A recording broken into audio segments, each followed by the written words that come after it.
So as you can kind of tell, I know Jeanine because Jeanine is a District of Columbia public school librarian. Okay. So I have to get hyped for her too. So I had two, one already. Here's the second one. All right, Jeanine.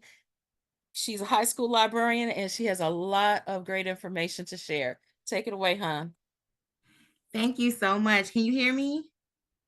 Yes, I can hear you. Okay, great. Hey, everybody. I'm so excited to be here. Thank you so much, Casey. I love Casey so much. I call her all the time, especially if I'm like freaking out about library stuff. I'm just very excited for this opportunity. And I noticed that as I was thinking through um, just the process of planning for this, I thought what would be like the most effective strategies to share. And it's interesting because between day one and day two, I'm hearing some of the same strategies from other great librarians. So that just let me know I am in the right space. And I'm just so grateful for all of you today. Welcome to taking your library to the next level with community partnerships. Let's see. All right. So today we'll be talking about identifying your library stakeholders, reviewing your school comprehensive plan, aligning your programming to your school comprehensive plan. I need to minimize this because I can't see. Um, Defining what community partnerships are, why are they important, building relationships with your community partnerships, making a yearly plan of programming, creating a vision for community partner support. I wanted us to kind of play around with some ideas for how we can plan to incorporate our community partners in our library programming and celebrating our library wins. So I'm Jeanine Hodge. I am a high school librarian here in Southeast DC, and I just have a passion for people. I love service.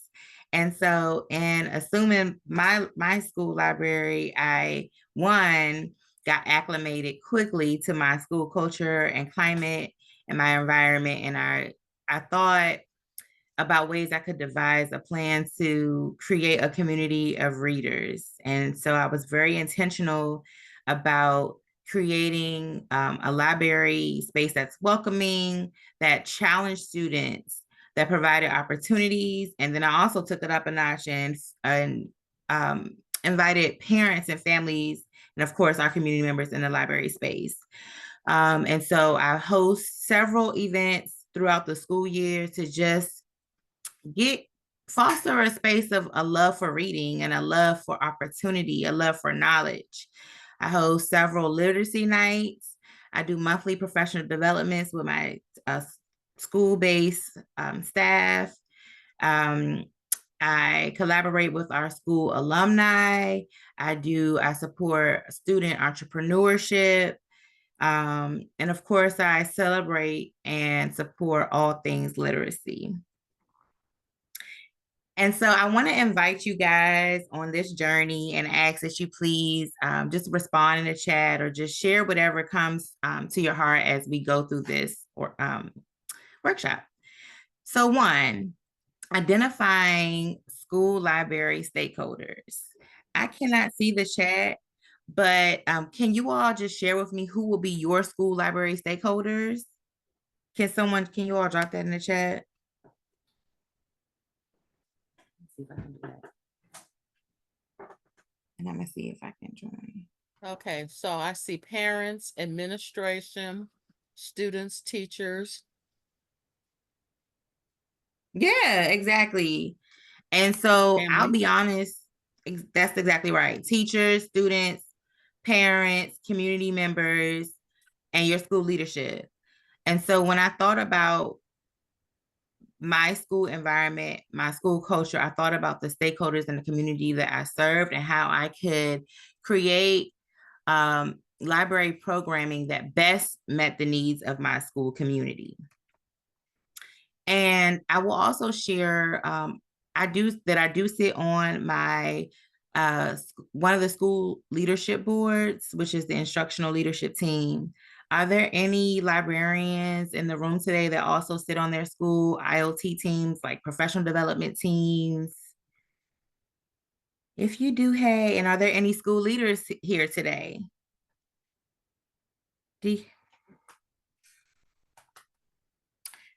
If so, then you will know, and I'm sure many of you have heard of school comprehensive plans.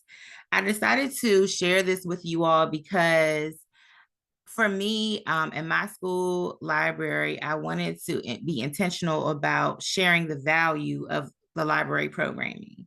And so the easiest way to do that would be for me, would be to speak the language that my school community, my school leaders and district speak.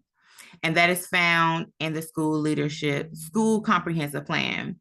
So what I did, just in the spirit of inquiry, is I wanted to see just across the nation what various school comprehensive plans look like. And so I found 3.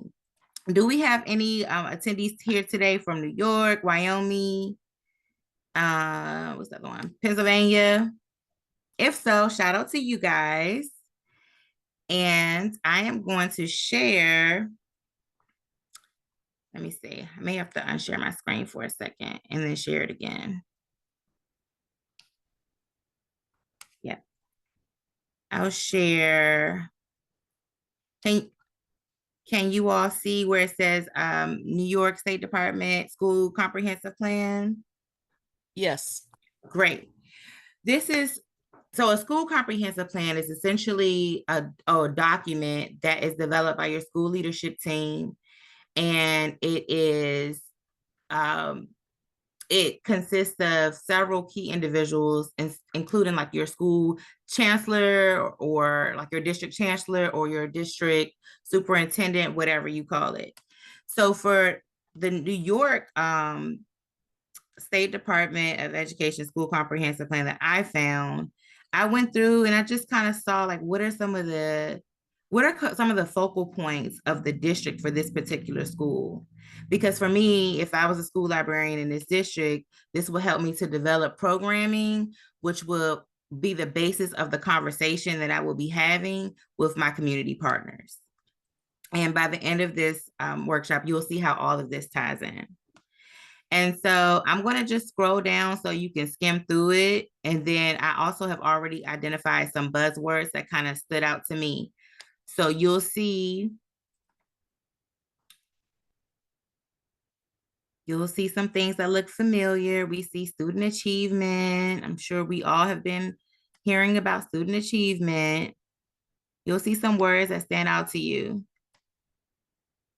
But to me, this information is key because if you implement the focal points of the district in your library programming, it helps to add value or communicate the value. We all know how valuable our libraries are, but I would say everybody may not share the same interest or value.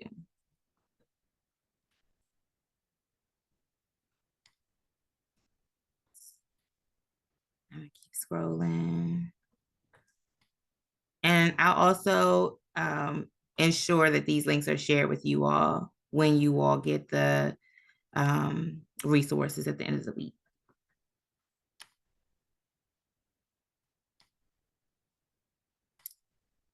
So you can see.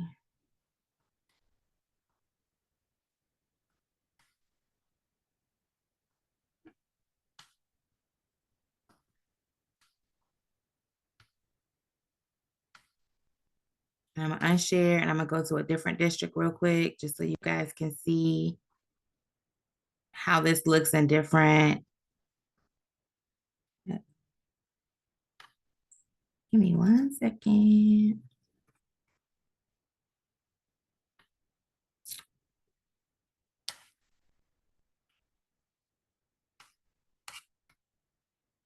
Okay. Uh-oh.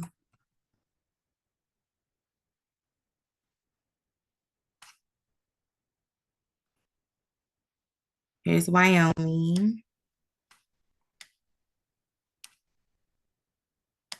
This is a little older, but I was really taken back by some of the trendy keywords or buzzwords that kind of stood out to me. So again, if I was a school librarian under this district, I will be paying close attention to what the district focal point is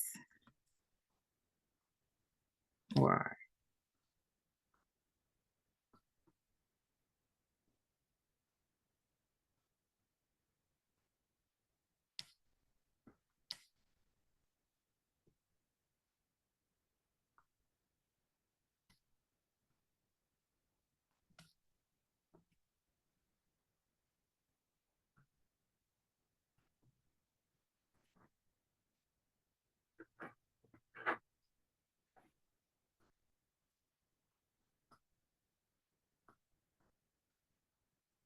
Okay, and I'll unshare.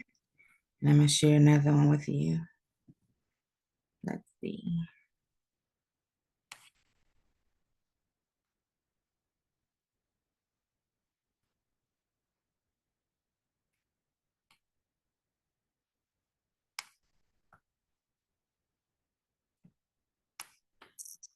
This is PA. Here's a comprehensive plan from PA. I love how they have their mission and vision. This also gives great insight as to how we can connect our library programming to the mission and vision of the district. I'm seeing words like lifelong, creating lifelong learners, global community. Look, they've identified key stakeholders, students, staff, administration, parents, and community. I really love how they've outlined this here.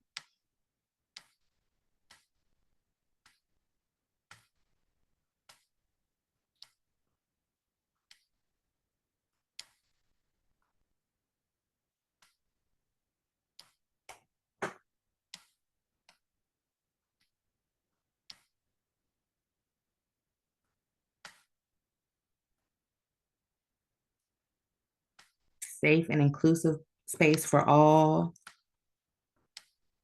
equity, social emotional well-being. All of these words stand out to me as it relates to how I can drive my library programming. So I will stop sharing and I'm going to get back to, come on.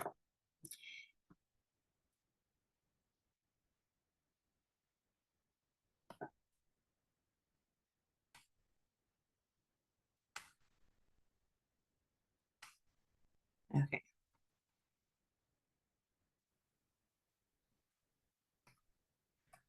So for me, as I was looking through the comprehensive plans that I shared with you all, I noticed from the New York Public School District, I saw increasing attendance, increasing reading proficiency, professional development, increasing parental engagement, promoting student leadership, shared leadership among staff. For Great Valley schools, I noticed that I saw increasing ELA proficiency, increasing graduation rates.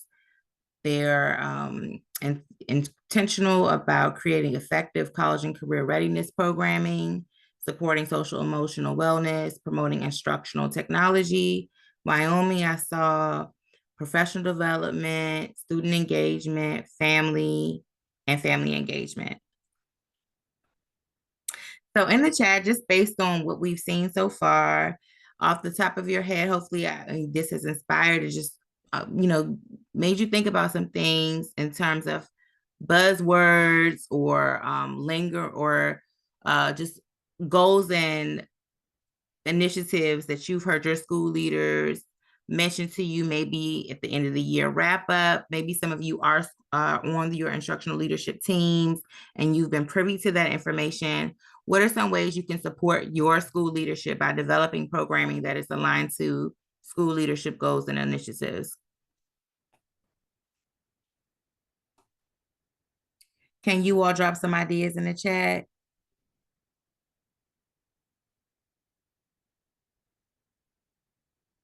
Let's see.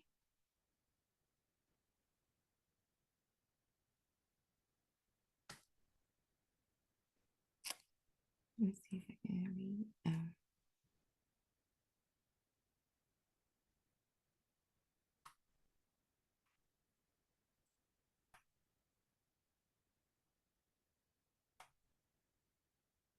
I'm gonna try to see if I can.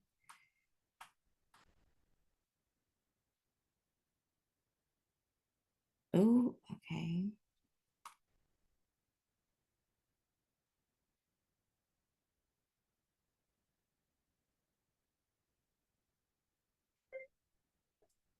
Let me see if I can read the comments.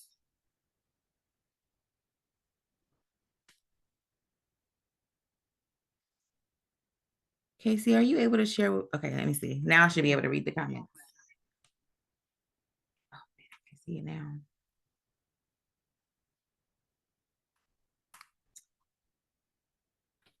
Let me see. Okay.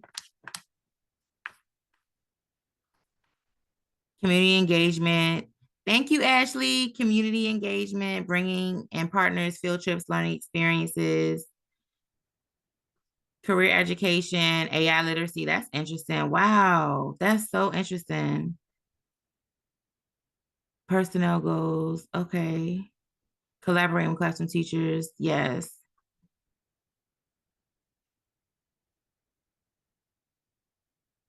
Oh, wow. Relationship building.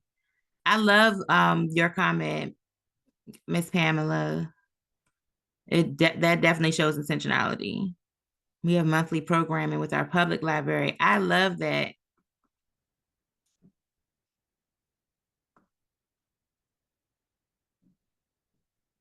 Let's see, home reading initiatives, clubs. This is awesome. Thank you for sharing. Okay, go to the next slide. All right, so community partners support school programming by collaborating on common goals and devising a plan for success that benefits both the businesses or organization and the school. Examples to what some of you have already stated are local schools and libraries, daycares, food banks, radio stations, banks, construction companies, retail shops, and more. So how does the work of community partnerships support the work your work as a school librarian? So for me, as I previously stated, I do several events during the school year, and my thought is to just foster a spirit of love for literacy by creating enriching programming that will interest students.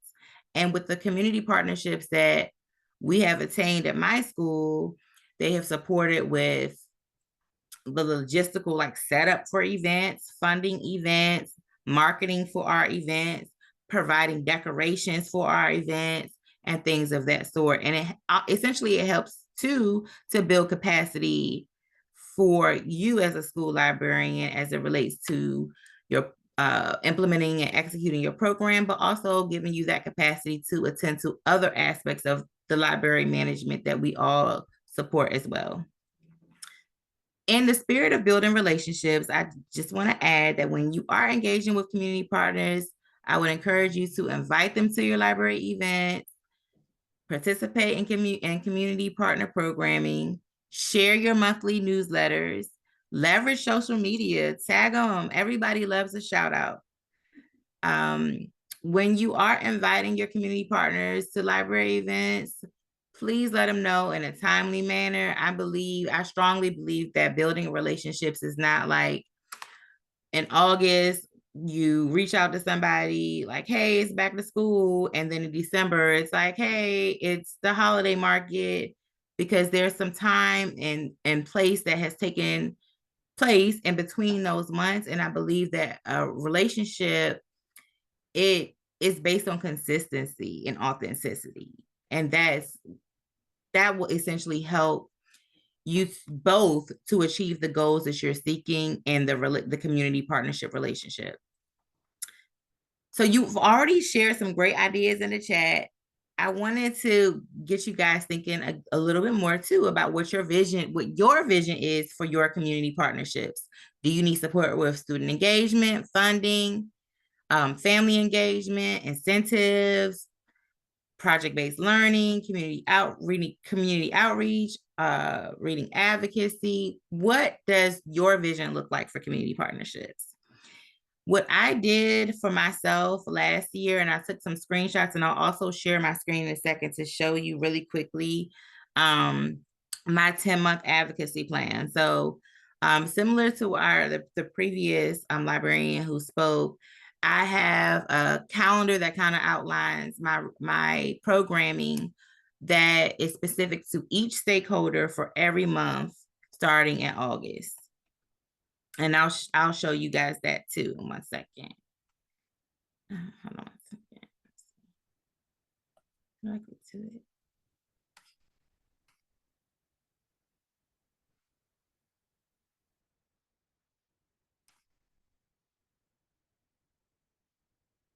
And so as you can see, you'll see in August, I host this every month, actually, birthday books, and I also align ASSL learner standards and my school comprehensive plan connection to the initiatives. So in August, I host birthday books, I host characters and candy.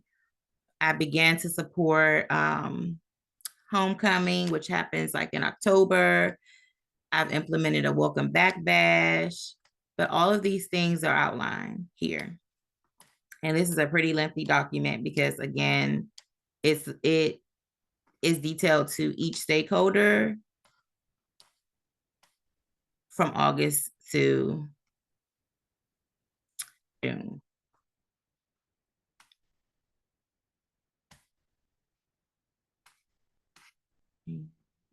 Sorry for making you guys a little dizzy. Let's see here. Let me get back to this.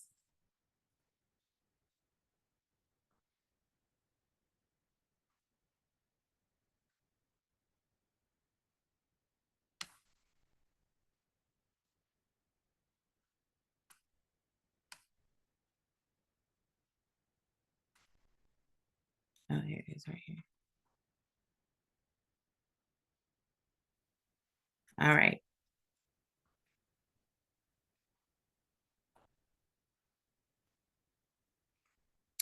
So let's try this out.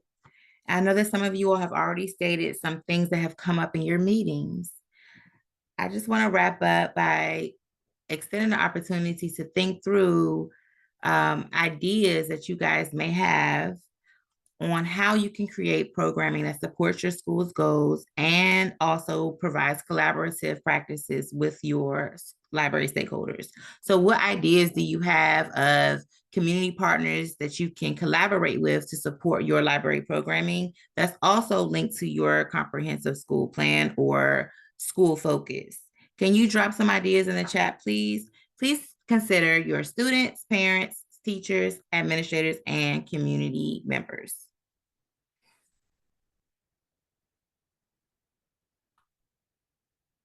Yes, I'm looking in the chat. I definitely will share this template with you all. I will definitely share it, yes.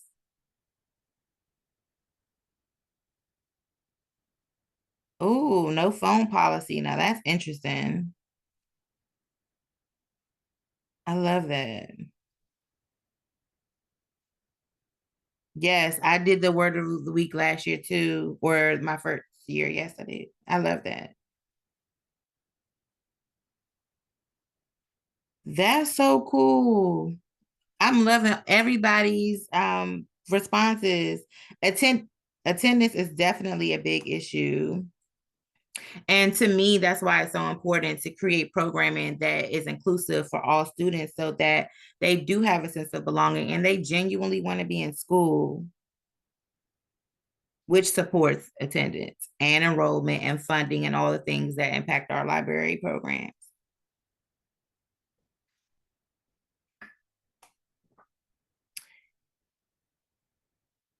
I know, let me see. What else do I have here?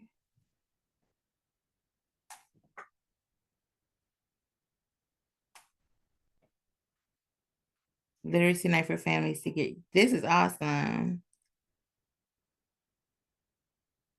I miss when Pizza Hut used to do the reading challenge. Find local, that's awesome.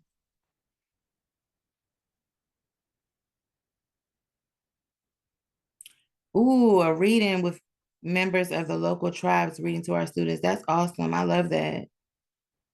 We are also hoping to do a book carnival with games. That's really cool, Stacy. I love that.